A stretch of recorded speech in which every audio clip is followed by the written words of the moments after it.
பத்திரிகை நண்பர்கள் அனைவருக்கும் வணக்கம். தமிழ்நாடு தீண்டாமை ஒழிப்பு முன்னணி தமிழகத்திலே தொடர்ந்து பட்டியல் சமூக பழங்குடி மக்களுடைய வாழ்வுரிமைக்கான போராட்டத்தை நடத்தி வருகின்ற ஒரு அமைப்பு. ஒவ்வொரு சட்டமன்ற தேர்தலின் போதும் பட்டியல் சமூக பழங்குடி மக்களுடைய வாழ்வாதாரத்திற்கான கோரிக்கைகளை நாங்கள் கோரிக்கை சாசனமாக வெளியிட்டு தமிழகத்தில் இருக்கின்ற ஒவ்வொரு அரசியல் கட்சிகளுக்கும் நாங்கள் கொடுப்போம். அந்த அடிப்படையில் இந்த முறை எங்களுடைய கோரிக்கை சாசனத்தை நாங்கள் ஒரு குழுவாக தயாரித்து தமிழகத்தில் இருக்கின்ற பல்வேறு ஜனநாயக அமைப்புகள் தலித் அமைப்புகளையும் இணைத்து இந்த கோரிக்கை சாசனத்தை நாங்கள் தயாரித்திருக்கின்றோம். பொதுவாக இந்திய அரசியலமைப்பு சட்டம் பிரிவு 14, 15 ஆகிய சட்ட பிரிவுகள் என்பது இந்தியாவில் வாழ்கின்ற ஒவ்வொருவருக்கும் ஒரு சமத்துவமான நிலையை உருவாக்கி கொடுக்கின்றது. சாதி, மதம், இனம், மொழி என்ற வேறுபாடுகளற்று இந்திய அரசியலமைப்பு சட்டம் சமத்துவமான உரிமைகளை கொடுக்கின்றது. ஆனால் இந்தியாவிலே அந்த சமத்துவ உரிமை அனைவருக்கும் கிடைத்திருக்கின்றதா என்று கேட்டால் இல்லை. அது சாதியின் பெயரால் எந்த அளவிற்கு ஒவ்வொரு உரிமையும் மறுக்கப்படுகின்றது என்பது குறித்து கடந்த காலத்திலே தமிழ்நாடு தீண்டாமை ஒழிப்பு முன்னணி எண்ணற்ற போராட்டங்களை தமிழகத்திலே நாங்கள் நடத்தி இருக்கின்றோம். எங்களுடைய கள போராட்டங்களின் அனுபவத்திலே இன்னும் இந்த அடுத்து ஆட்சிக்கு வருகின்றவர்கள் எத்தகைய கோரிக்கைகளை நிறைவேற்ற வேண்டும் என்பதற்கான அந்த கோரிக்கையை தான் இன்றைக்கு நாங்கள் வெளியிட இருக்கின்றோம். பொதுவாக கல்வி, வேலைவாய்ப்பு, வாழ்வாதாரம், வர்த்தகம் இது போன்ற விஷயங்களில் பட்டியல் சமூக பழங்குடி மக்களுக்கான அவர்களுடைய மக்கள் தொகைக்கு ஏற்றபடி அவர்களுடைய வாழ்நிலைக்கு ஏற்றபடியான ஒதுக்கீட்டை செய்ய வேண்டும் என்பது இந்த கோரிக்கை சாசனத்தில் குறிப்பாக கொடுக்கப்பட்டிருக்கின்றது. அதாவது கல்வி என்பது இந்த சமூகத்தில் ஒரு உரிமையை மீட்பதற்கான முக்கியமான கருவி. அந்த கல்வி என்பது இந்த சமூகத்திலே அனைவருக்கும் சமமாக பகிர்ந்தளிக்கப்படுகின்றதா என்று கேட்டால் நிச்சயமாக இல்லை. கடந்த 5 ஆண்டு காலங்களில் சென்னையில இருக்கின்ற IIT, IMM போன்ற உயர்கல்வி நிறுவனங்களில் கிட்டத்தட்ட 13,626 மாணவர்கள் டிராப் அவுட் ஆயிருக்கிறாங்க. அதாவது அதுல பெரும்பான்மையானவர்கள், அதாவது SC, ST, OBC இவங்க கிட்டத்தட்ட 13,000க்கு மேற்பட்டவர்கள் டிராப் அவுட் ஆயிருக்காங்க. அதாவது ஒரு 1ஆம் கிளாஸ்ல போய் சேர்ந்து 5ஆம் கிளாஸ்க்குள்ள டிராப் அவுட் ஆயிருக்காங்கன்னா அதனுடைய சூழல் வேற. அவங்க இருக்கிற கிராமப்புறங்கள்ல என்ன மாதிரியான நிலைமை, அந்த வாய்ப்பு மறுக்கப்படுது. ஆனா IIT, IMM போன்ற நிறுவனங்கள்ல பட்டியல் சமூக பழங்குடி மாணவர்கள் போய் சேர்றது அவ்வளவு சாதாரணமான விஷயம் கிடையாது. அது அவர்களுடைய மிகப்பெரிய கனவு. அப்படியான ஒரு சூழ்நிலையில போனவங்க கிட்டத்தட்ட 13,000 பேர் டிராப் அவுட் ஆயிருக்காங்க அப்படின்னு சொன்னா இதை தமிழ்நாடு தீண்டாமை ஒழிப்பு முன்னணி சொல்லல. இந்தியாவினுடைய மனிதவள மேம்பாட்டுத்துறை பாராளுமன்றத்தில் முன்வைத்த அறிக்கையின் ஒரு முக்கியமான அம்சம். இப்படிதான் ஒடுக்கப்பட்ட சமூக மக்களுக்கான கல்வி என்பது மறுக்கப்படுகின்றது. குறிப்பாக உயர்கல்வி என்பது மறுக்கப்படுகின்றது. எனவே இந்த கல்வியில் நாங்க தீண்டாமை ஒழிப்பு முன்னணி ஒரு ஆய்வை செய்திருக்கிறோம். தமிழகத்துல கடந்த காலத்துல ஒரு 441 பள்ளிக்கூடங்களில் ஒரு ஆய்வை மேற்கொண்டிருக்கின்றோம். பள்ளிக்கூடங்களில் எப்படி சாதிய அடையாளங்களுடன் மாணவர்கள் வருகின்றார்கள், சாதிய உணர்வு மேலோங்கி எப்படி இருக்கின்றது என்பது குறித்து நாங்கள் செய்த ஆய்வு இந்த அறிக்கையில வெளியிட்டிருக்கிறோம். அதாவது பல பள்ளிக்கூடங்களில் இன்றைக்கும் 2 வரிசைகளில் பட்டியல் சமூக மாணவர்கள் ஒரு வரிசையில, மற்ற மாணவர்கள் ஒரு வரிசையில நின்று சத்துணவு வாங்குகின்ற பள்ளிக்கூடங்கள் இன்றைக்கும் இருக்கின்றது. தலித் மாணவர்கள் கழிவறைகளை சுத்தம் செய்கின்ற வேலையை செய்கின்ற பள்ளிக்கூடங்கள் இருக்கின்றது. இந்த ஆய்வறிக்கையின் மூலமாக நாங்கள் அடுத்து வருகின்ற ஆட்சிக்கு வருகின்ற அரசியல் கட்சிகளுக்கு நாங்கள் சொல்லிக் கொள்வது என்ன என்று கேட்டால், பள்ளிக்கூடங்களில் இது போன்ற பாகுபாடுகளை அறவே ஒழிப்பதற்கான பல்வேறு ஆலோசனைகளை நாங்கள் இதுல சொல்லி இருக்கிறோம். அதை அடுத்து வருகின்ற அரசு நிறைவேற்ற வேண்டும். அரசியல் கட்சிகள் அதை கவனத்தில் கொள்ள வேண்டும். பாடத்திட்டமாக இருந்தாலும் சரி, அல்லது சமத்துவத்திற்கான ஒரு குழுவை ஒவ்வொரு பள்ளிக்கூடங்களிலேயும் உருவாக்குவதற்கான ஏற்பாடுகளாக இருந்தாலும் சரி, அத்தகைய ஆலோசனைகளை நாங்கள் இதில் கொடுத்திருக்கின்றோம். அந்த கோரிக்கையை அடுத்து வருகின்ற கட்சிகள் நிறைவேற்ற வேண்டும் என்பதை நாங்கள் சொல்லிக்கொள்ள விரும்புகிறோம். அதே போல அரசு பள்ளிகளில் பயில்கின்ற மாணவர்களுக்கு இப்போ நீட் தேர்வில் இருந்து கிராமப்புறங்கள்ல படிக்கின்ற அரசு பள்ளிகள்ல படிக்கின்ற மாணவர்களுக்கான ஒதுக்கீடு 7.5%. அது பட்டியல் சமூக பழங்குடி மக்கள், பிற்படுத்தப்பட்ட சமூக மாணவர்களுக்கு கண்டிப்பாக வழங்கப்பட வேண்டும். அவர்களுடைய ஒதுக்கீட்டுக்கு ஏற்றபடி வழங்கப்பட வேண்டும். அதுவும் அவர்களுடைய மிக முக்கியமான கனவுகளில் ஒன்றாக இருக்கின்றது என்பதை இந்த நேரத்துல நாங்க எங்களுடைய கோரிக்கையாக நாங்க வலியுறுத்துறோம். அதே போல அது போஸ்ட் மெட்ரிக் ஸ்காலர்ஷிப் இதுவும் வந்து கிடைக்கிறதுல வந்து ரொம்ப பெரிய பிரச்சனையை மாணவர்கள் சந்திக்கின்றார்கள். அதை அரசியல் கட்சிகள் தங்களுடைய தேர்தல் அறிக்கையில் இணைக்க வேண்டும், அதற்கான ஏற்பாடுகளை செய்ய வேண்டும் அப்படிங்கிறதையும் சொல்லிக்கொள்ள விரும்புகிறோம். அதே போல வேலை வாய்ப்புகள் பட்டியல் சமூக பழங்குடிமை, அதாவது இன்னைக்கு வந்து 2011ஆம் ஆண்டு மக்கள் தொகை கணக்கெடுப்பின்படி பட்டியல் சமூக மக்கள் 20% பேர். ஆனா வந்து அதற்கு குறைவாக தான் வந்து வேலை வாய்ப்பு கல்வியில வந்து இடஒதுக்கீடு என்பது கொடுக்கப்பட்டிருக்குது. எனவே அந்த மக்கள் தொகைக்கு ஏற்றபடி அவர்களுக்கான வேலை வாய்ப்பு கல்வியில வந்து இடஒதுக்கீடு தரப்பட வேண்டும் என்பதை நாங்கள் இந்த கோரிக்கையில வலியுறுத்துறோம். அதே போல கடந்த காலத்துல துணை திட்டத்தை மிகச் சரியாக பயன்படுத்துவதற்கான ஒரு சிறப்பு சட்டம் வேண்டும் என்று நாங்கள் தொடர்ந்து போராட்டத்தை நடத்தினோம். அந்த அடிப்படையில் கடந்த கால திராவிட முன்னேற்ற கழக அரசு அதற்கான ஒரு சிறப்பு சட்டத்தை கொண்டு வந்திருக்கின்றார்கள். அதை நாங்கள் வரவேற்கிறோம். ஆனால் அதே நேரத்தில் அந்த சட்டம் முறையாக அமுல்படுத்தப்பட வேண்டும். இப்ப வந்து அதற்கென்று ஒதுக்கப்படுகின்ற நிதி மிகச் சரியாக அவர்களுக்கு போய் சேருகின்றதா என்றால் அது ஒரு மிகப்பெரிய கேள்விக்குறி. எனவே அது அவர்களுக்கு உரிய விதத்தில் போய் சேரணும். அதே போல இந்த நிதி வேறு நலத்திட்டங்களுக்கு மடைமாற்றம் செய்யப்படக்கூடாது என்பதை நாங்கள் வந்து கோரிக்கையாக இதுல வந்து முன் வச்சிருக்கிறோம் அப்படிங்கிறதான். அதே போல சாதிய ஆணவ படுகொலைகள் கடந்த காலத்துல வந்து இந்தியா முழுவதிலும் சாதிய ஆணவ படுகொலைகள் அதிகமாக நடந்திருக்கின்றது. தமிழகத்திலும் இது தமிழகமா என்று கேட்கின்ற அளவிற்கு சாதிய ஆணவ படுகொலைகள் நடந்திருக்கின்றது. எனவே அதை தடுப்பதற்கு சிறப்பு சட்டம் வேண்டும் என்ற கோரிக்கையை நாங்கள் வலியுறுத்தினோம். எங்களுடைய தொடர் போராட்டத்தின் விளைவாக தமிழக அரசாங்கம் வந்து ஒரு ஆணையத்தை நியமித்திருக்கின்றது. அதற்கு நாங்கள் வரவேற்பை தெரிவித்துக் கொள்கின்றோம். ஓய்வு பெற்ற நீதிபதி பாஷா அவர்களுடைய தலைமையிலே ஒரு ஆணையத்தை உருவாக்கி அந்த ஆணையத்தின் மூலமாக ஒரு சிறப்பு சட்டம் கொண்டு வருவதற்கான ஏற்பாட்டை அவர்கள் வந்து செய்வதாக அறிவித்து இன்னைக்கு பாஷா ஆணையத்திடம் தீண்டாமொழி முன்னணி பல்வேறு அமைப்புகள் பல்வேறு அரசியல் கட்சிகள் ஆலோசனைகளை கொடுத்து கொண்டே இருக்கின்றோம்.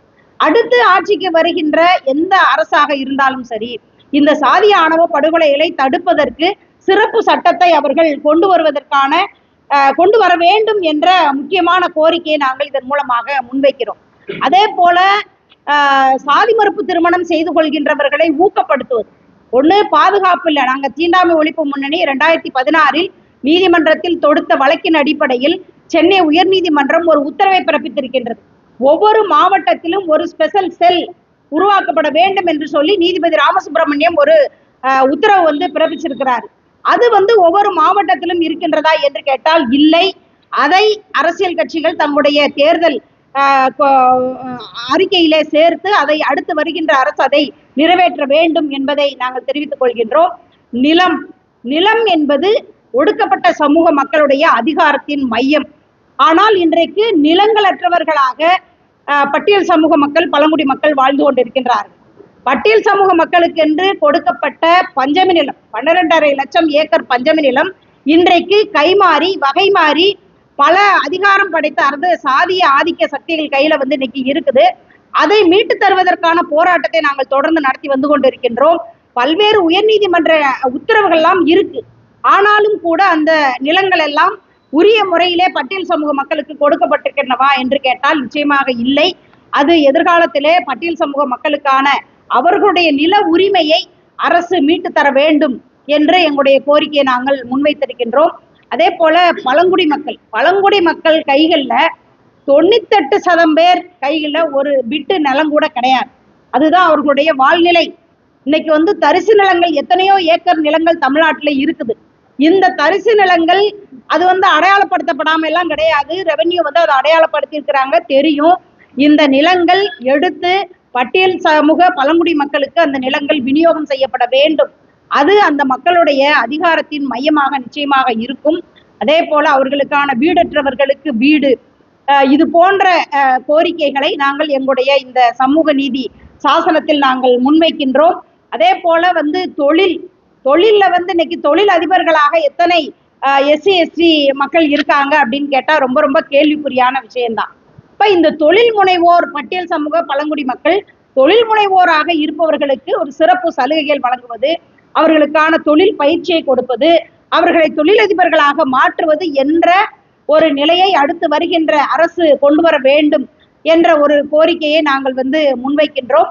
அதே போல வந்து SC ST வன்கொடுமை தடுப்பு சட்டம் இந்த சட்டம் வந்து முறையாக பயன்படுத்தப்படுவதில் வந்து ஒரு மிகப்பெரிய சிக்கல் இருக்கின்றது.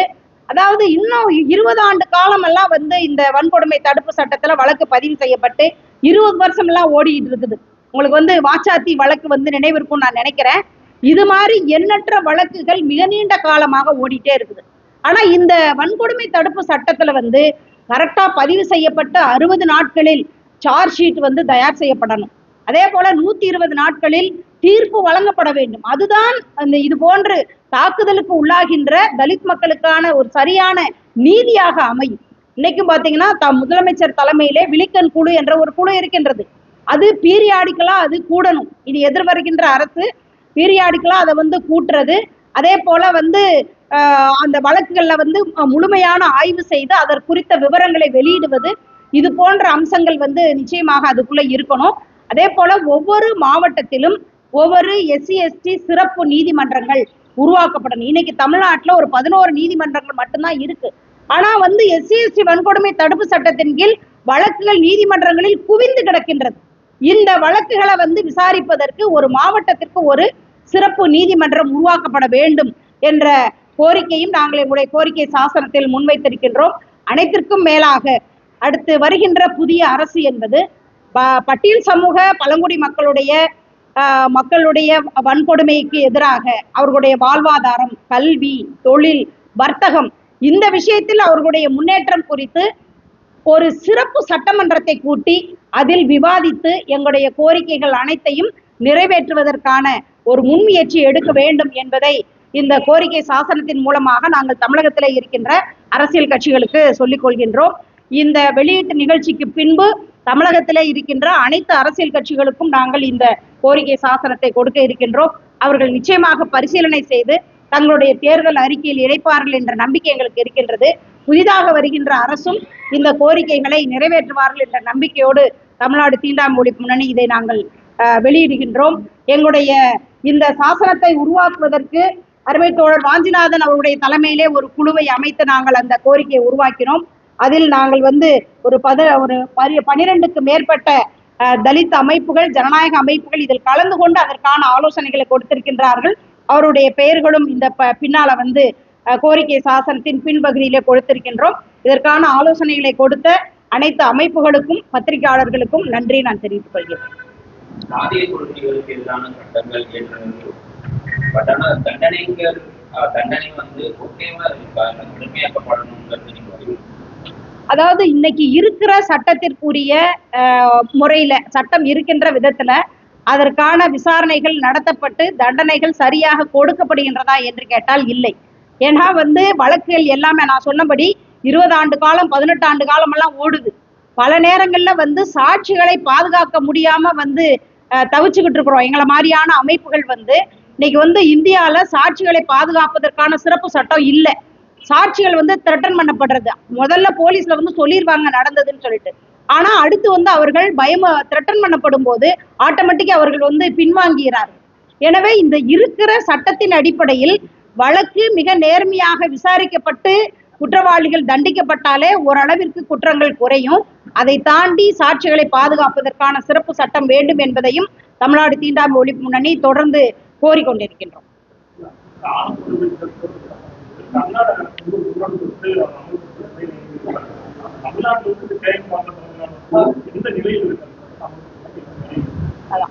அதாவது வந்து இந்த சட்டம் வந்து கொண்டு வரப்பட வேண்டும் என்று சொல்லி சுப்ரீம் கோர்ட்டு, ஹைகோர்ட்ல பல உத்தரவுகள் இருக்குது. 2018லயே வந்து சுப்ரீம் கோர்ட் வந்து இந்த சாதி ஆணவ படுகொலை என்பது இந்த தேசத்தின் அவமானம், எனவே இந்த சாதி ஆணவ படுகொலைகளை தடுப்பதற்கு சிறப்பு சட்டத்தை ஒன்றிய அரசு இயற்ற வேண்டும் என்று சொல்லி சுப்ரீம் கோர்ட் 2018லயே சொல்லி இருக்குது. அதுக்கு பின்னாடி 2017, 12ல இருந்து கூட பல்வேறு உத்தரவுகள்லாம் இருக்குது. இப்ப பாத்தீங்க அப்படின்னு சொன்னா இந்த சிறப்பு சட்டத்தை இயற்ற வேண்டிய முக்கியமான பொறுப்பு முதல்ல நம்பர் 1 பொறுப்பாளர் யார் என்று கேட்டால் ஒன்றிய அரசு தான். ஒன்றிய அரசு இந்தியா முழுவதற்குமான ஒரு சட்டத்தை அவர்கள் கொண்டு வர வேண்டும். ஆனால் அவர்கள் கொண்டு வரல. அதே போல வந்து ராஜஸ்தான், கர்நாடகா இந்த மாதிரியான மாநிலங்கள்ல அதற்கான முன்முயற்சி எடுத்திருக்கிறாங்க. தமிழகத்துல வந்து இந்த சாதிய ஆணவ படுகொலையினுடைய வீரியம் அதிகமாகும் போது எங்களை மாதிரியான ஜனநாயக அமைப்புகளுடைய போராட்டங்கள் அதிகமாகும் போதுதான் தமிழக அரசு வந்து இதற்கான ஒரு ஏற்பாடையே பண்ணினாங்க. இதுவரைக்கும் வந்து இதற்கு முன்னால் இருந்த அண்ணா திராவிட முன்னேற்ற கழகம் என்ன சொன்னாங்க, சாதி ஆணவ படுகொலை தமிழகத்துல நடக்கவே இல்லைன்னு திரு ஓ பன்னீர்செல்வம் அவர்கள் அப்போது குறிப்பிட்டார்கள். அடுத்து திராவிட முன்னேற்ற கழக ஆட்சி வந்ததற்கு பின்னாடி ஸ்டாலின் அவர்கள், முதலமைச்சர் ஸ்டாலின் அவர்கள் என்ன குறிப்பிட்டாங்கன்னா, இருக்கிற SC/ST வன்கொடுமை தடுப்பு சட்டமும் குற்றவியல் நடைமுறை திருத்த சட்டமுமே போதுமானது அப்படின்னு சொல்லிட்டு சொன்னார். ஆனா எதற்காக இது சிறப்பு சட்டம் வேண்டும் என்பதை எங்களை மாதிரியான அமைப்புகள் தொடர்ந்து போய் வலியுறுத்துறோம். இப்ப வந்து ஒரு தலித் சமூகத்தை சார்ந்த ஒரு பெண், ஒரு பிற்படுத்தப்பட்ட ஒரு சமூகத்தை சார்ந்த ஒரு இளைஞனை திருமணம் செய்து கொள்கின்றான். பிற்படுத்தப்பட்ட சமூக இளைஞன் படுகொலை செய்யப்படுகின்றான். இங்க வந்து SC/ST அட்ராசிட்டி ஆக்ட் எங்க பொருந்தும்? அப்ப நாங்க வந்து சிறப்பு சட்டத்தினுடைய அவசியம் குறித்து பல முறை முதலமைச்சரை சந்தித்து நாங்கள் மனு கொடுத்திருக்கின்றோம். அதே போல களத்திலே எங்களுடைய போராட்டத்தை, இங்க வந்திருக்கிற எல்லா அமைப்புகளும் இதற்கான போராட்டத்தை நடத்தியதன் அடிப்படையில் தான் அதனுடைய தேவைகளை உணர்ந்து தமிழகத்தினுடைய முதலமைச்சர் இப்போது ஒரு ஆணையத்தை நியமித்திருக்கின்றார். 3 பேர் கொண்ட ஒரு குழு, தமிழ்நாடு தீண்டாமை ஒழிப்பு முன்னணி, எங்களுடைய பரிந்துரைகள் நாங்கள் கொடுத்திருக்கிறோம்.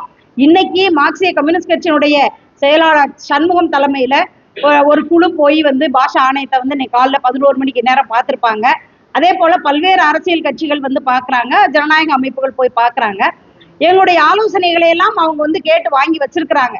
அநேகமாக நாங்க வந்து கடந்த கடைசி சட்டமன்ற கூட்டத்தொடரிலேயே அதை நிறைவேற்ற வேண்டும் என்று சொன்னோம். அதை போய் நாங்க அந்த கமிஷன்ட்டையும் வலியுறுத்தணும். அவங்க என்ன சொன்னாங்கன்னா, நாங்க வந்து இது வந்து எங்களுக்கு திடீர்னு கொடுக்கப்பட்டிருக்கிற ஒரு பொறுப்பு, எனவே எங்களுக்கு பல அனுபவங்கள் இதுல தேவைப்படுது, எல்லா அமைப்புகளிடம் நாங்கள் வாங்கிட்டு இருக்கிறோம், வாங்கி முடித்து எங்களுடைய பரிந்துரைகளை நாங்கள் அரசாங்கத்துக்கு கொடுப்போம் அப்படின்னு சொல்லியிருக்கிறாங்க. நிச்சயமா அடுத்த அரசு நிறைவேற்றும் என்ற நம்பிக்கை எங்களுக்கு இருக்கின்றது.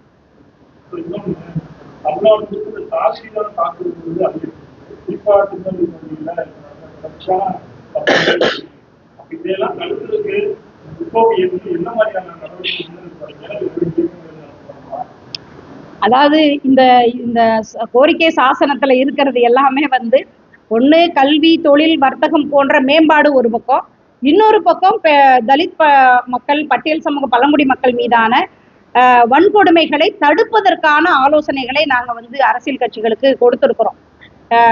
தமிழ்நாடு தீண்டாமை ஒழிப்பு முன்னணி வந்து ஒரு மிகப்பெரிய நடைபயணத்தை சேலத்திலிருந்து சென்னை வரைக்கும் நடத்துறோம். அது வந்து சாதி ஆணவ படுகொலைகளை தடுப்பதற்கு. இன்னும் சொல்ல போனா எங்களுடைய அமைப்பு தினம் வந்து தமிழ்நாட்டுல நாங்க வந்து ஒரு நாளைக்கு ஒரு 4 வன்கொடுமை வழக்கு இல்லையாவது தலையீடு செய்வோம். ரொம்ப ரொம்ப மோசமான வன்கொடுமைகள். அதாவது வந்து புல்லட் ஓட்டுனா, நீ வந்து ஒரு ஒடுக்கப்பட்ட சமூகத்தை சார்ந்தவன், நீ புல்லட் ஓட்டுறியா, உன் கையை வெட்டுவேன்னு வெட்டுறாங்க. அதே போல வந்து கல்வி நிலையங்கள்ல போய் படிக்க போனா, நல்லா படித்த தலித் மாணவன் அவனை வந்து இப்ப வந்து சின்னதுரைக்கு நடந்த சம்பவம் அதுதான். இப்போ வந்து தமிழகத்துல இருக்கிற எல்லா தலித் அமைப்புகளும், ஜனநாயக அமைப்புகளும், அதே போல பட்டியல் சமூக மக்கள், பழங்குடி மக்களுடைய விடுதலைக்காக போராடுகின்ற எல்லா அமைப்புகளும் தொடர்ந்து சட்டத்தை மிகச் சரியாக பயன்படுத்த வேண்டும் என்பதை நாங்கள் வலியுறுத்துகின்றோம். அதற்கான இயக்கத்தை நடத்துகின்றோம். தீண்டாமை ஒழிப்பு முன்னணி என்பது ஒரு அமைப்பு கிடையாது. தமிழ்நாட்டில் இருக்கிற பல்வேறு தலித் அமைப்புகள், ஜனநாயக அமைப்புகளை இணைத்த ஒரு வலுமிக்க ஒரு அமைப்பு. கடந்த காலத்துல நாங்க வந்து பல கோரிக்கைகளை தமிழக அரசாங்கத்திற்கு வைத்து நாங்க வந்து சாதனை படைத்திருக்கிறோம். இப்ப வந்து உதாரணமாக துணை திட்டத்தை முறையாக அமல்படுத்துவதற்கு ஒரு சிறப்பு சட்டம் வேண்டும் என்று தமிழக அரசாங்கத்திடம் கேட்டோம். நாங்களே ஒரு புதிய சட்டத்தை உருவாக்கி தமிழக அரசிடம் கொடுத்தோம். கடந்த ஆண்டு வந்து அதற்கான ஒரு சிறப்பு 2024 வந்து அந்த சிறப்பு சட்டத்தை வந்து அமல்படுத்தி இருக்கிறாங்கிறது ரொம்ப மகிழ்ச்சிகரமான விஷயம். இது போன்று எங்களுடைய போராட்டம் இது போன்ற வன்கொடுமைகளை தமிழகத்தில் தடுக்கும் என்ற நம்பிக்கை எங்களுக்கு இருக்கின்றது. அமைப்பெல்லாம்